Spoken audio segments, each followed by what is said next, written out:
Next question है students, ये MoD method of differentiation का इजी प्रॉब्लम है, आप आराम से कर सकते हैं। इसके मार्क्स तो आपके जेब में होना ही चाहिए। क्या है देखो, दिस वन ये है, तो आपको dy by dx एट π/4 π/4 मतलब पूछा गया है, ठीक है। इसमें हो सकता है कुछ मॉडिफिकेशंस हो, लेकिन मुझे जो स्टूडेंट्स बताए हैं इसमें मुझे यही बताया गया है। तो यहाँ पर क्या है, dy by dx आपको चाहिए, तो दोनों तरफ क्या करोगे ये बताओ, इम्प्लिसिट फंक्शन है या एक्सप्लिसिट फंक्शन है? इम्प्लिसिट फंक्शन है, इजंट इट? तो dy by dx चाहिए, दोनों तरफ डायरेक्ट डिफरेंशिएट कर दो। तो जब यहाँ पर डिफरेंशिएट करने जाओगे तो ये जो है लेफ्ट हैंड साइड वो दो चीजों का प्रोडक्ट है, एक ये एंड एक ये, तो यहाँ पर क्या लगाओगे, प्रोडक्ट रूल लगाओगे। तो यहाँ पर जब आप इसको डिफरेंशिएट करोगे तो a का हो जाएगा 0, ये हो जाएगा cos x है ना, तो इसका हो जाएगा √2b इंटू cos x का होता है माइनस साइन x, तो माइनस यहाँ पर लगा दो माइनस साइन x, ओके। दूसरा को ऐसे ही छोड़ दोगे आप, मतलब a minus √2b into cos y, isn't it? इसका काम तमाम हो गया एक का। फिर क्या करोगे, प्लस, पहले को ऐसे ही छोड़ोगे, this is a plus √2b cos x, and again इसको डिफरेंशिएट करोगे तो a का डिफरेंशिएशन इज 0 एंड ये हो जाएगा minus √2b minus sine y into dy, isn't it? मतलब क्या, dy by dx y dash, लेकिन माइनस माइनस प्लस हो जाएगा, तो ये हो गया, this is nothing but √2 into b into sine y into y dash, isn't it? This is equals to 0, okay. तो इसके साथ ही y डैश आ रहा है, लिख दो, कोई फर्क पड़ेगा नहीं वैसे।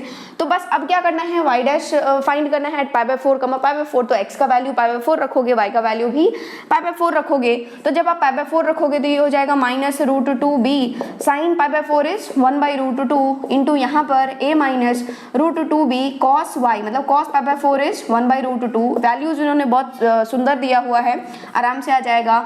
a plus √2b into cos π/4 is 1/√2 and यहाँ पर हो जाएगा √2b इंटू साइन y, मतलब क्या, 1/√2 into y dash, this is equals to 0। तो यहाँ पर ये √2 उड़ जाएगा, ये √2 उड़ जाएगा, √2 उड़ जाएगा, √2 उड़ जाएगा। Next you have to find y dash, तो ये जो माइनस वाला टर्म है उसको राइट साइड भेज दो, इसको ऐसे ही रखो, तो ये हो जाएगा a plus b into, this is nothing but b y dash बचा केवल, this is equals to, minus का प्लस हो जाएगा उधर, b into a minus b, that's all. ये जो है b, इस b को उड़ा देगा, you have to find y dash, इसको नीचे टपकाओगे तो y dash will be a minus b by a plus b। तो आप बोलोगे कि dy by dx at point π/4 π/4 is nothing but a minus b by a plus b। This is the required answer. जैसा मुझे students बताए हैं, यदि वही क्वेश्चन है तो exactly this is the correct answer. आ गई बात समझ में? तो ये क्या है, डिफरेंशिएशन का क्वेश्चन, इजीएस्ट वन है, ये इजी है, ओके, आप आराम से कर सकते हैं। आपके ये इस क्वेश्चन के 4 मार्क्स तो आपके जेब में होना ही चाहिए, ओके। तो आप एक काम करो, वीडियो पॉज करो एंड फटाफट से नोट डाउन कर लो। नेक्स्ट क्वेश्चन देखो स्टूडेंट्स, ये जो क्वेश्चन है वो सीक्वेंस एंड सीरीज का है। यार इस बार सीक्वेंस एंड सीरीज बहुत पूछा जा रहा है, इसलिए कल जिनका पेपर है वो सीक्वेंस एंड सीरीज के फॉर्मूला एक बार अच्छे से देख लो, कॉन्सेप्ट्स अच्छे से देख लो। तो यहाँ पर क्या है, ये समेशन ऑफ सीरीज है एंड इसका जो वैल्यू है, ये पूरा वैल्यू आ रहा है alpha minus 220 beta, then you had to find alpha comma beta, है ना, मतलब बेसिकली अल्फा एंड बीटा चाहिए आपको। तो ये सीरीज जो है वो इजी से आपको दिख जाएगा, this is 1 plus 1 minus 1 into 2 square plus 1 minus 3 into 4 square and so on चलता जा रहा है, this is 1 minus 19 into 20 square, isn't it? यहाँ तक जा रहा है। तो आपको कितनी टर्म्स दिख रही है, देखो यहाँ 2 है, 4 है, 20 है, तो 2 से लेकर के 20 तो 10 टर्म्स हो गए, इधर प्लस 1 मतलब टोटल 11 टर्म्स है एंड हर एक टर्म से 1 1 1 आ रहा है, तो ये हो जाएगा 1 plus 1 plus 1 and so on 1, कितने टाइम्स, 11 टाइम्स, इजंट इट? तो ये हो गया 11 टाइम्स और आपके पास बच गया ये ओके, एंड माइनस है तो माइनस कॉमन ले लो इसमें से, तो यहाँ बचेगा 1 into 2 square plus 3 into 4 square and so on चलता जा रहा है 19 इंटू 20 स्क्वायर, ओके। तो ये तो आपको डायरेक्ट चमक गया, दिस इज 1 1 1 11 टाइम्स, तो ये हो जाएगा 11 minus as it is this series which is 1 into 2 square plus 3 into 4 square and so on 19 into 20 square, isn't it? यहाँ तक आप आ गए हैं। अब क्या करोगे, अब आपको डायरेक्ट जो है वो ये तो एज इट इज रहेगा, इस सीरीज का सम आपको फाइंड करना है, तो इसको मान लो जनरल टर्म Tn। यदि हम लोग इस सीरीज जनरल टर्म की बात करें इस सीरीज के लिए, तो जनरल टर्म देखो फर्स्ट टर्म में 1 आ रहा है, उसके बाद 3 आ रहा है, उसके बाद 19 आ रहा है, तो इसका जो पहला टर्म हो जाएगा वो क्या हो जाएगा 2n-1, इजंट इट। यहाँ पर 2 से लेकर के 20 मतलब टोटल कितने टर्म्स हैं, यहाँ पर 2 से लेकर के 20 जा रहे हो तो टोटल कितने टर्म्स हैं यहाँ पर 10 टर्म्स, इजंट इट। तो ये 10 टर्म्स हैं, तो यहाँ पर 1, 3, 5 एंड सो 19 तक 2n-1 हो जाएगा, एंड इनटू यहाँ पर ये क्या हो जाएगा 2 स्क्वायर 4 स्क्वायर, तो ऑफ कोर्स ये क्या है 2n का होल स्क्वायर, इजंट इट। तो Tn आ गया, तो Sn तो अपने आप आ जाएगा। Tn को थोड़ा सुंदर फॉर्म में लिखो, तो Tn विल बी, ये क्या है दिस इज 4n स्क्वायर हो जाएगा, तो 4n स्क्वायर इंटू 2n-1, तो Tn बराबर हो गया कितना 4 into 2 is 8n cube minus 4n square. Okay, Tn आ गया तो Sn अपने आप आ जाएगा, Sn is nothing but sigma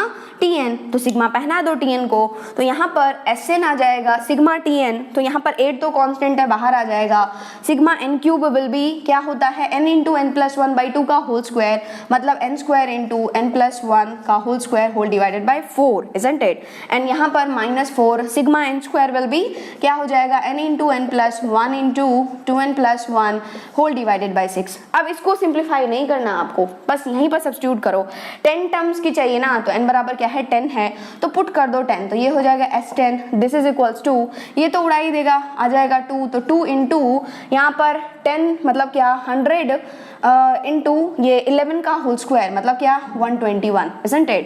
minus ये जो है वो 4 इंटू 10 इंटू 11 इंटू 2n+1 मतलब 2 इंटू 10 इज 21, तो 21 होल डिवाइडेड बाई 6। उड़ाओ जल्दी जल्दी जल्दी, 2 हो जाएगा, 3 हो जाएगा, 7 हो जाएगा, सिंप्लीफाई कर दो, S10 बराबर आ गया, ये 2 से मल्टीप्लाई करो, ये हो जाएगा 2 हो जाएगा, 4 हो जाएगा, 2 हो जाएगा, 24200 माइनस यहाँ पर 11 into 7 is 77 and 77 into 2 is कितना 77 इंटू 2 इंटू 10 मतलब क्या आपके पास आया 24200 माइनस 77, 7 दूना 14, 7 into 2 is 14 plus 1 is 15, 1540, subtract कर दो, तो यहाँ पर 0 में से 0 गया 0, यहाँ पर 10 में से 4 गया 6, यहाँ पर बचा 11 में से 5 गया तो 6, यहाँ पर आपके पास बचा कितना 4, नहीं 3 में से 1 गया 2, यहाँ पर आ गया 2, मतलब क्या 22660 आया आपके पास ये। तो ये जो समेशन ऑफ सीरीज था टोटल वो 11 तो है ही माइनस ये आ गया विच इज 22660, ये क्या है अल्फा माइनस 220 बीटा। तो इसको कैसे लिखोगे, देखो अल्फा तो आपको डायरेक्ट चमक गया 11 माइनस इसको 220 के टर्म्स में लिखना है, तो 220 इंटू मेरे हिसाब से 220 इंटू 103 आ जाएगा। Okay, so this is alpha minus 220 beta. तो कंपेयर करोगे तो अल्फा क्या आ गया आपके पास 11, अल्फा आ गया 11 एंड बीटा क्या आ गया आपके पास, देखो बीटा तो 220 के पास में जो बैठा है कौन है 103, तो आपके पास अल्फा एंड बीटा के वैल्यूज आ गए। This is the required answer. तो ये जो है ये क्वेश्चन भी ज़्यादा डिफिकल्ट नहीं है, समेशन ऑफ सीरीज का क्वेश्चन है, इजीली आपको दिख गया Tn और आपने क्या कर दिया Sn फाइंड कर दिया। यस, कैलकुलेशन तो है, कैलकुलेटिव है थोड़ा सा, तो आप इजी टू मॉडरेट बोल सकते हो इसको, बट नॉट डिफिकल्ट। ओके, तो आप एक काम करो, वीडियो पॉज करो एंड फटाफट से नोट डाउन कर लो।